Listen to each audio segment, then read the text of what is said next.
Jadilah pada kami tak bodoh, meski memang kami tak pandai, tapi kami berjanji akan tetap mengkritik sesuai isi hati.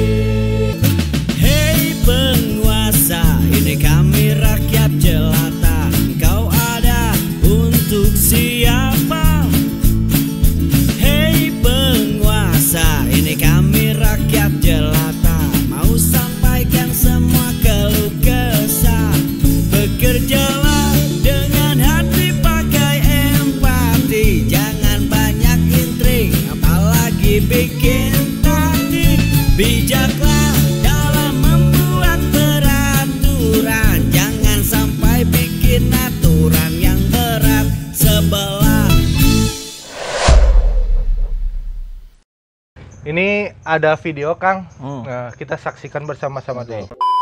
Di depan toko Aluha, saya tanya ibu-ibu, mbak-mbak, itu sedang antri minyak goreng.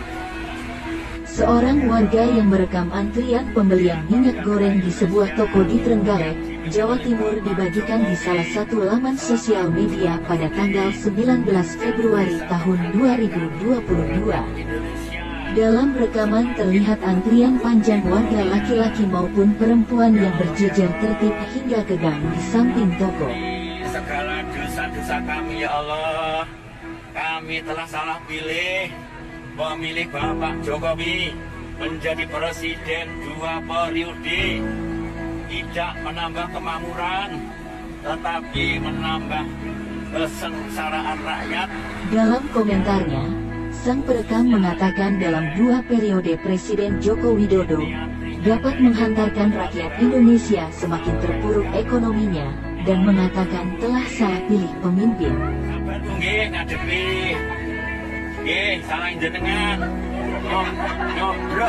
Nyoblos Bapak Jokowi ini loh dadine. Ya Allah, ya Rabb.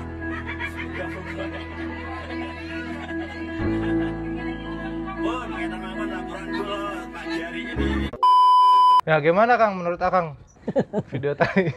Kan kalau di video sebelumnya kita pernah angkat juga tuh, yang memilih Jokowi dilarang protes. Ini protes bagian yang tidak memilih untuk memastikan bahwa kita benar tidak memilih gitu, karena buktinya seperti ini. Nah, kalau kabar yang ini justru sebaliknya.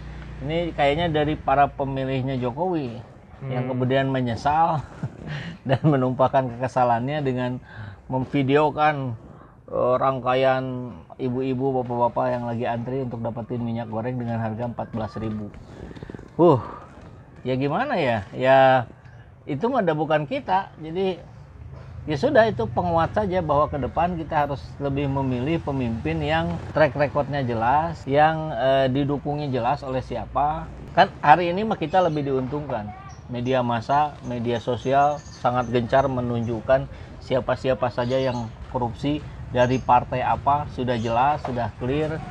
Bahkan kejahatan yang paripurna itu, nah ada tuh kejahatan paripurna, jatahnya rakyat miskin diembat. Nah itu kan kejahatan yang paripurna. Sahabat semua, saya yakin juga kalau penonton kita mah udah pasti. Tinggal kan ini bagaimana agar ini bukan hanya ditonton oleh para sahabat semua yang sudah satu frame dengan kita, tapi juga oleh orang-orang yang masih limbung gitu. Kan ada kelucuannya sekarang, Bang.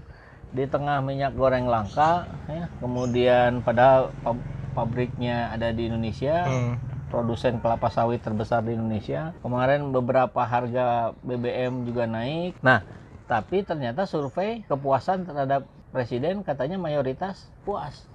Kan kegilaan apa ini gitu. Saya ya terlepas lah ya dari kita kan masih bisa memperdebatkan itu bagaimana cara mengukur surveinya, dengan metode apa gitu, populasinya siapa, random samplingnya bagaimana, dan seterusnya gitu. Itu masih bisa dipertanyakan. Tapi kalaupun iya, kan ada sesuatu yang, ada kesalahan besar di masyarakat kita yang aib yang sangat besar itu tertutupi oleh sesuatu topeng-topeng yang kemudian kita menganggap atau masyarakat menganggap pemerintah ini bagus, mampu menangani. bagus sebelah mananya gitu. Nah, tapi ini PR kita semua lah. Saya yakin sahabat semua juga punya tanggung jawab yang sama itu buat mengingatkan bahwa kondisi-kondisi yang seperti ini tuh tidak bisa dibiarkan terus-menerus. Caranya ya balik lagi ke yang tadi, 2024 kita harus ingat gitu. Siapa yang benar-benar memperjuangkan aspirasi rakyat, siapa yang hanya menguntungkan kantongnya sendiri, partainya sendiri. Tapi Jokowi itu Kang berhasil menurunkan tingkat kemiskinan loh Kang. Masa Menurunkan ke anak cucu kita. kacau. Benar-benar bisa jadi ya. Jadi dilanggengkan ya, tradisi miskinnya itu diteruskan ya, karena cucu. Nah ini ada cuplikan sajak nih Kang ya. Kita dengarkan dulu sebentar lah cuplikannya. Kita tonton. Kehancuran bermula ketika pemimpin dipilih atas dasar fanatisme buta. Hati dimatikan oleh ambisi dan kerakusan atas proyek kekuasaan dan tahta. Pengeras suara DPR yang menyampaikan protes rakyat dimatikan. Bagaimana bisa mendengar dan menindaklanjuti harapan rakyat yang diwakilkan? Pemerintah menuduh rakyat radikal jika protes. Faktanya justru pemerintah yang radikal selubungkan penindasan. Dalih dan pola basi diperbarui. Anak kandung dibunuh karakter tanpa melihat dampak yang ditimbulkan. Pribumi dihabisi perlahan. Asing disejahterakan kemudian. Indonesia mau dibuang kemana? Negara hampir mati dicicil hutang. Rakyat jadi korban. Anak cucu ditindas dengan kesengsaraan dan dikemas dalam mimpi tentang kesejahteraan. Si miskin dimiskinkan. Indonesia mau dijual ke siapa? Negeri ini bukan perusahaan milik pribadi dan kau bukan investor penanam modal. Jangan bercanda. Rakyat kecil pemilik wilayah ketika berjuang pertahankan hak kenapa dibungkam dengan premanisme berkedok aturan dan senjata. Apa yang terjadi di negeri kita ini kan sebenarnya akibat kita melihat seseorang itu fanatisme buta. Pas media ngomong A, ya A, media ngomong B, ya B. Waktu itu jujur Kang, waktu periode pertama saya juga sempat lihat berita tuh sempat, wah Jokowi bagus ya, karena yang diangkat kan selalu prestasi-prestasinya. Tapi Pilih kan Jokowi waktu itu. enggak lah, enggak pernah saya pilih Jokowi. Tapi kan habis itu kita cari tahu ya Kang ya. Pas cari tahu, loh kok banyak kejanggalan-kejanggalan kan dari situ kan kita bisa lihat gitu. Oh, ternyata Jokowi itu di Solo seperti apa gitu kan. Kita ada track recordnya, ada beritanya gitu kan. Ya dari situ oh kayaknya enggak Jokowi gitu. Jadi 2 periode ini alhamdulillah belum pernah saya milih Jokowi. Milih yang satunya lagi. Asal tidak Jokowi. Asal tidak Jokowi.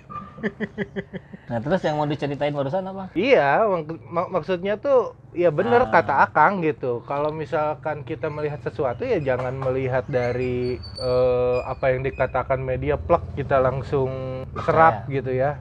Kita harus lihat datanya, kita harus analisa sendiri ya. Saya yakinlah analisa sederhana dari media sosial, analisa sederhana dari berita-berita juga bisa membuat kita lebih objektif lah memilih sesuatu gitu. Ya itu tantangan itu. Jadi saat kita tahu sebetulnya mudah gitu. Kalau buat yang sudah tahu mah mudah. Kita tinggal buka aja track record. Track record itu kisah perjalanan kehidupan seseorang pejabat dari awal sampai akhir. Dari situ kan kita bisa nilai apa saja prestasinya, apa saja blundernya, dia sudah menyengsarakan rakyatnya apa saja, dia sudah membuat rakyat sejahteranya di bagian mana saja. Udah tinggal dibanding-banding selesai. Tapi masalahnya informasi seperti itu tuh selalu tertutup tadi. Tutup terus gitu ku berita-berita framing dari para buzzer, dari para media mainstream yang dibayar gitu. Sehingga kita tuh jadi luput, jadi lupa gitu. Yang Kemal mau nongkrong tonton. Nah, Sepuluh zaman. Kita tuh harus punya metode gitu yang lebih masif, yang ke mana ya, ke grassroots terutama gitu. Karena ya faktanya kan para pemilih, anggap lagi nih ya, mudahnya mah kita lihat para pemilih dari PDIP atau Pak Jokowi itu terkonsentrasi di wilayah non perkotaan. Di mana akses informasi dan sebagainya tidak selancar di kota. Nah, sesimpel itu saja gitu tak. Ya kalau misalkan mereka kita tanya kenapa milih Jokowi juga kayaknya nggak akan bisa jawab deh. Iya, katanya bisa jadi. Kata Om, kata bapak saya. Bagus. Nah mudah-mudahan semakin ini sisi positifnya. Handphone semakin murah, gitu. Orang makin banyak punya HP, bisa lebih mudah baca kabar. Bisa lebih seimbang lah ini ya. Jadi kalau dianggap, ada kan beberapa komentar dari Bazab lah ya, kita anggap begitu aja, yang menganggap video-video kita itu tendensius gitu, selalu mengkritisi, selalu berat sebelah, selalu menyalahkan pemerintah. Wah, kita mah belum apa-apanya tuh dibanding mereka yang sudah sangat super besar dengan dana modal tidak terbatas. Kita hanya mencoba menyeimbangkan justru gitu, menyeimbangkan berita-berita yang terus-menerus mendegradasi umat Islam misalkan ya, membuli, menyalahkan ulama kita. Nah, kita ada di wilayah yang mencoba membangun pembelaan itu, dan jumlah kita mah jauh sangat sedikit dibanding mereka. Iya. Makanya kita perlu generasi-generasi penerus kita nih